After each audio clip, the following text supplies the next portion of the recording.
giving all honor, praise, and glory to the Most High God of Israel. Shalom, Israel. I'm your brother, Lamad Lakam, and this lesson is the True Sabbath. And I'm coming straight from the King James Bible. So get your King James out, follow along. This is actually a lesson that I had out before. I thought I was off about something, and all praise to the Most High, I got confirmation from several brothers that it was on point. So I had already deleted it and replaced it with another video which was incorrect. So I asked for forgiveness for that one. You know, this walk is indeed a walk, and we're going to stumble along that walk sometimes. But anyway, I felt it my duty to get this video back corrected back to the original teaching. That being said, I'm going to get right into it. It's important that we do honor the Most High on his day, because that's what he gave to us. And in captivity, we've been given things that's not necessarily of the Most High. And we can't be stiff-necked in the fact that we say, well, God knows my heart. And that's the whole thing. If we can get something right, Israel, let's get it right. Let's figure it out. Let's get it right.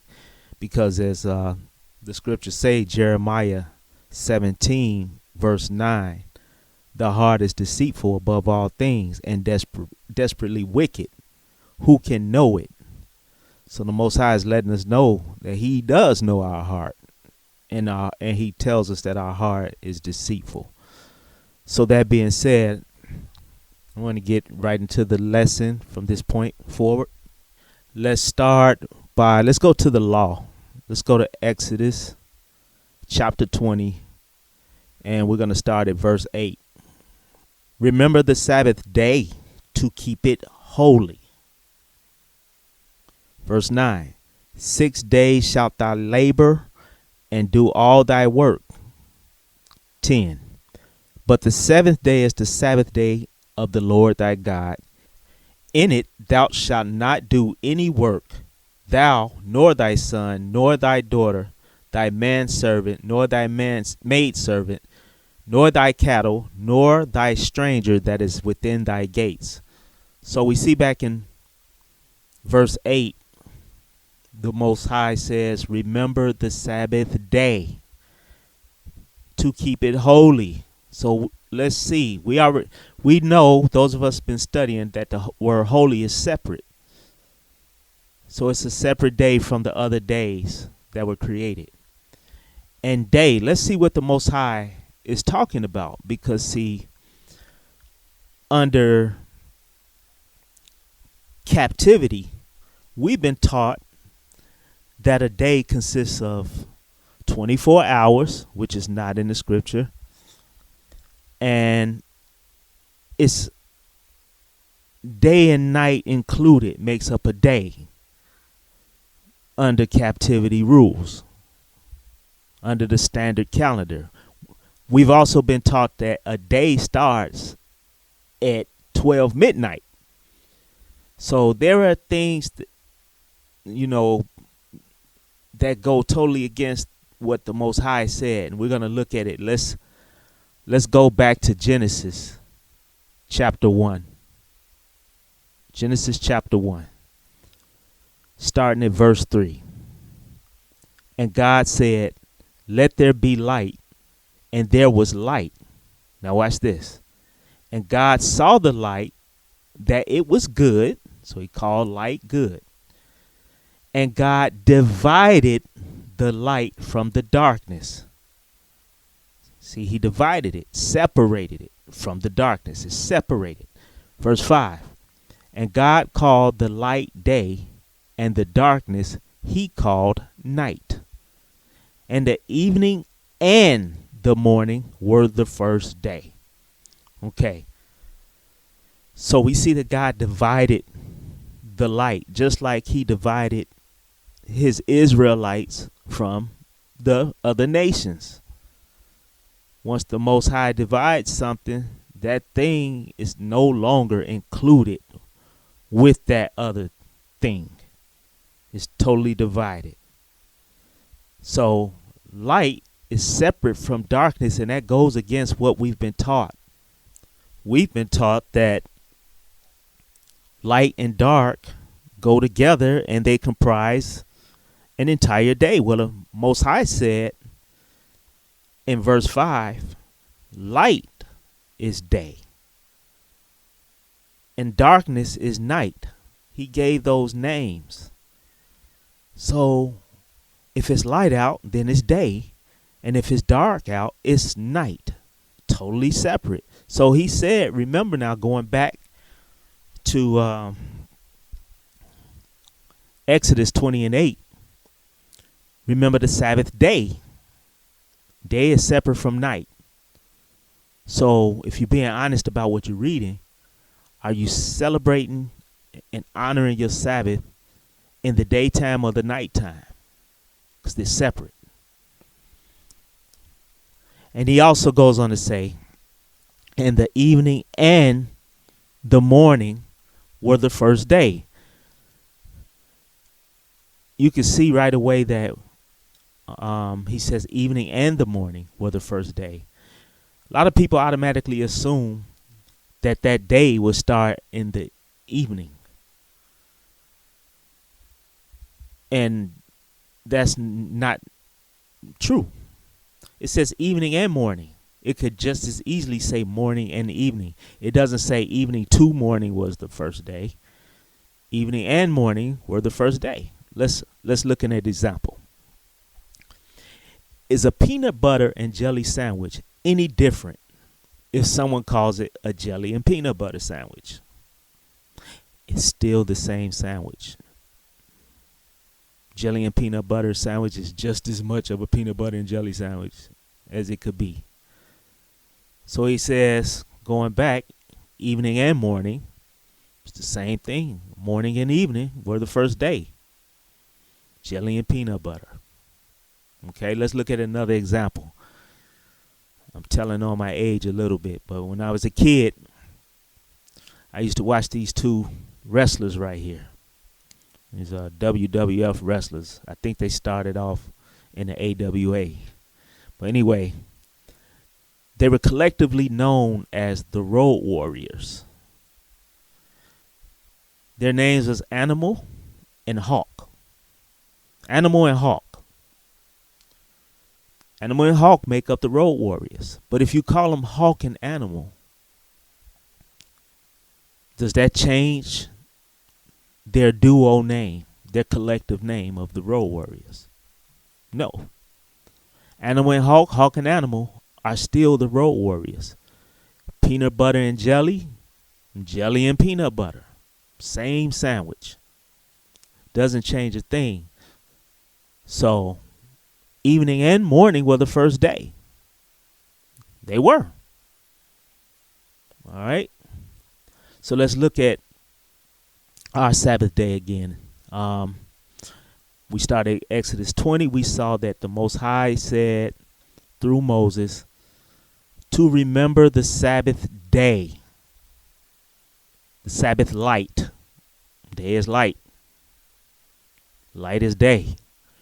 Remember the Sabbath light. Remember the Sabbath day to keep it holy. We need to get this right. A lot of brothers says as well, I'm not going to take any chances. I'm going to start in the evening. And see, that's the thing. Israel. The Most High made it the way he made it for a reason. You commit yourself to something that may wind up being too difficult for you. That's how Israel messed up a lot. A lot of you know you can't do 24 hours, and a lot of you struggle doing it, and it causes a lot of strife. If we do it how the Most High said it and teach it, it's not just about you. It's about teaching it the correct way so that those people can follow the law the correct way and instead of walking away saying this is too difficult. It says right there, Sabbath day. And God called light day, Genesis 1, and God, verse 5. And God called the light day and the darkness he called night. And the evening and the morning were the first day. So was the morning and evening the first day. Okay, I had a brother that I had a dialogue with, and he pointed out Leviticus 23 as possibly the Sabbath going from the evening, he says sundown to sundown, but let's just say evening to evening. So he says, see, look. So we read it. Also on the 10th day of the 7th month, there shall be a day of atonement. So on the 10th day of the 7th month, this is the day of atonement. That's the topic right now of this verse. It shall be a holy convocation unto you, and ye shall afflict your souls, and offering made by fire unto the Lord. An offering made by fire unto the Lord. Excuse me. So on the 10th day, that's what's going to happen. You're going to afflict your soul. It's going to be separate, a holy convocation. You're going to afflict your souls, and an offering should be made by fire to the Most High. That's on the 10th day. And he goes on to say in verse 32, it shall be unto you a Sabbath of rest. So this particular day shall be a Sabbath of rest, but look what day we're talking about. And ye shall afflict your souls in the 9th day of the month at even, from even to even. So on the day before the 10th day, which is the 9th day, you're going to rest. It's going to be a Sabbath of rest. So that starting when? It says of the month at even, from even to even. So on the day when you're going into atonement, and let me finish that verse. From even unto even shall ye celebrate your Sabbath. So that day, from the 9th day, where you're going to start resting. And then you're going to go into atonement. So on the 9th, he even calls it the 9th day, that evening before. So it's a separate day. It's the 9th day of the 7th month. You're going to start resting, and you're going to afflict your souls. You're going to come down on yourself for certain sins that you did. You're going to come down on your own self. That's what afflict your souls means. All right? And you're going to rest on that 9th day at the evening as well. Then look. It says on the 10th day of that month. So now you're coming into the morning, which is a new day. 10th day. There shall be a day of atonement. So now you're going into atonement. You're going to atone for those sins. You're going to promise to make up for it. You promise never to do it again. And you're going to afflict your souls on that day as well. And you're going to make an offering. So that's the difference with Leviticus 23, verse 27 and 32 from the regular Sabbath days. He made some different rules added in for this day of atonement. See, we got to be honest about what we're reading. That's not a regular Sabbath day. All right. So here are the things we're gonna go over that we just went over, reflecting. Genesis 1 and 5. We read what God called light day and darkness night. Evening and the morning were the first day. We went through Exodus 20 and 10. About the Sabbath, the 7th day is the Sabbath of the Lord thy God, not the 6th day. As in the day of atonement, where he said the 9th and the 10th, from the evening of the 9th going into the evening of the 10th day. Then on Leviticus 23, we see where he breaks down the rules for atonement. Different type of Sabbath day. All right. So when did the day start actually? Well, the names of the days of the week come from the Babylonians. They named those days after planets, also the sun and the moon as well. So they were heavy into um, those studies and gazing on the stars and things like that. All the things Most High didn't want us to do. How did the months of the year get their names? They came from Roman gods and goddesses, rulers, and also numbers. All right, so that's the just a brief origin, quick. All right, the Most High, his days versus your days. Let's go to Isaiah 1. Let's look at verse 14. Your new moons and your appointed feasts my soul hateth. They are a trouble unto me. I am weary to bear them. So the Most High said, your new moons. The word moon in Hebrew means months. So the Most High says, your new moons, and that's what we have. We have new months under captivity. We were given a calendar that wasn't like the moon that the Most High gave us. He gave us a moon, and that was our calendar. That's how we kept up with our days. But many of you are stuck on your captor's calendar, and for some reason you don't want to come away from it. The moon is right there. We even have moon apps to follow the Most High's moon.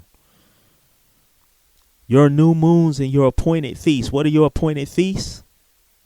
Your feast that was appointed to you by your captors gave you Christmas, Easter. He gave you his Independence Day, 4th of July, Labor Day, Memorial Day, Thanksgiving. You love them. But the Most High hates them. He says, your new moons and your feast days my soul hateth. They are a trouble unto me, and I am weary to bear them. He gave us a moon, and he gave us his holy feast days, his holy days. Not holidays, holy days. Let's look at Psalm 81:3. It reads,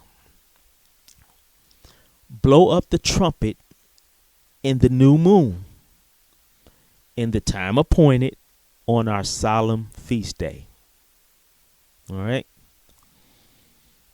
The new moon is that small crescent, the tiny crescent that shows up on the right side of the moon. Little crescent of light. That's a new moon. I hear brothers call a full moon a new moon. No, a full moon is exactly that. You just said it. Full. Well, I call it anything other than what it is. It's full. It's a full-grown moon. But when it's a tiny little crescent on the right side, that's called a waxing crescent. All right? That's a waxing crescent. Waxing, if you look up the meaning of it, it means increasing. So this moon is about to start growing in light. All right. Okay, so let's look at a calendar that I have on this slide here. And we're going to study the weekly Sabbaths in this particular month of the Gregorian calendar that we're looking at.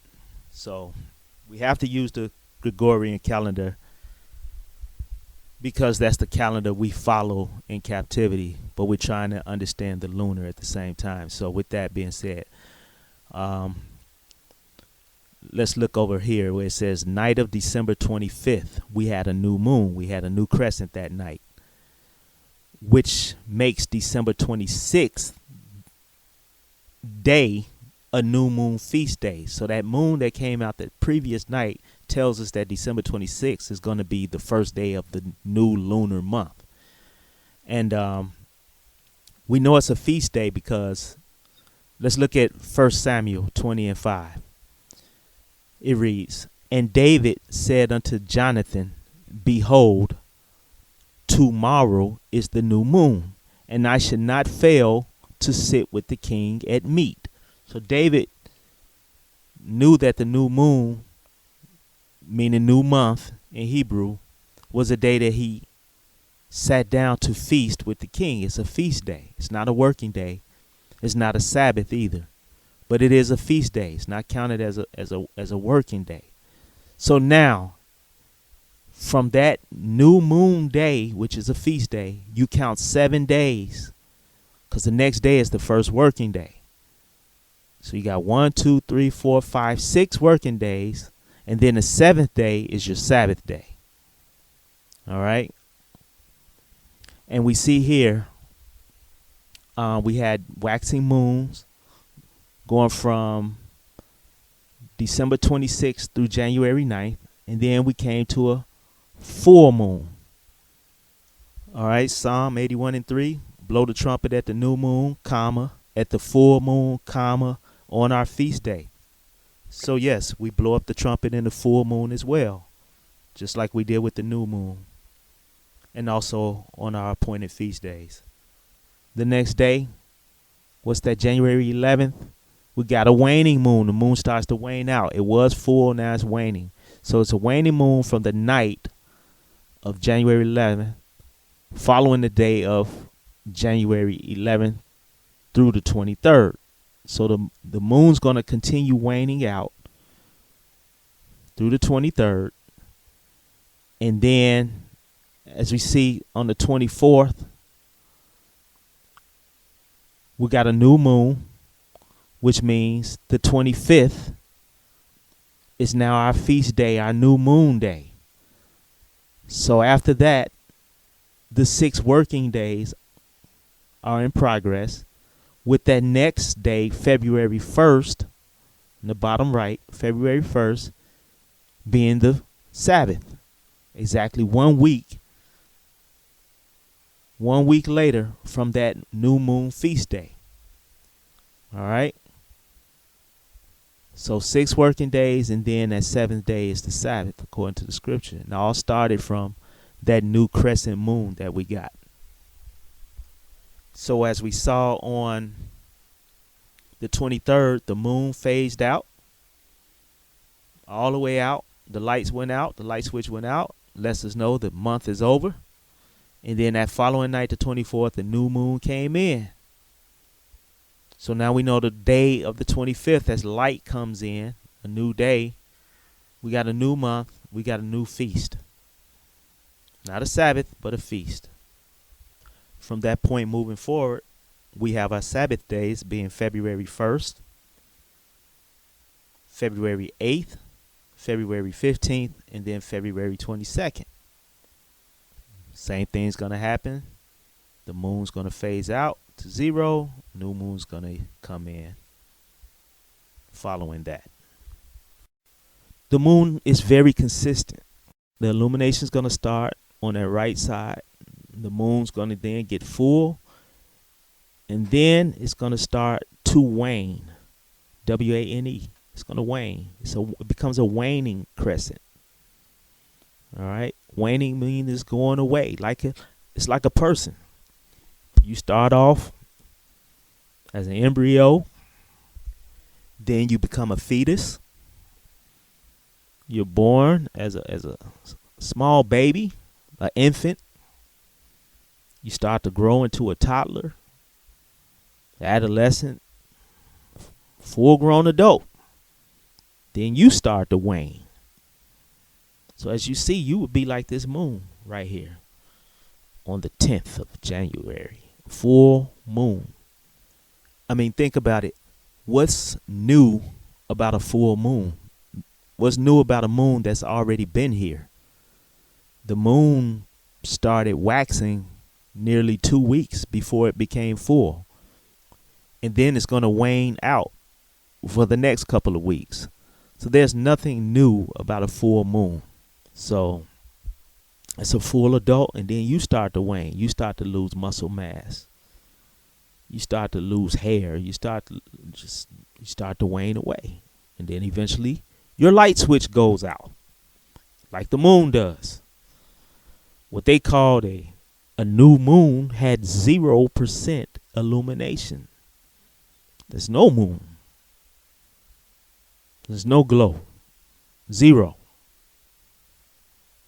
How can we call something with nothing in it, no light shining in it, new? It's not new. Light switch went off. That lets us know that that month just ended. All right. Then the cycle continues. It starts over again. All right. Let's look at Psalm 104:19. I'm going to wrap up. He appointed the moon for seasons. Now, if you look in your blue letter Bibles, you can see, or your Strongs, you can see the word seasons has several different meanings. Several different meanings. All right. But that moon basically lets us know what's to come. Continuing on. The sun knoweth his going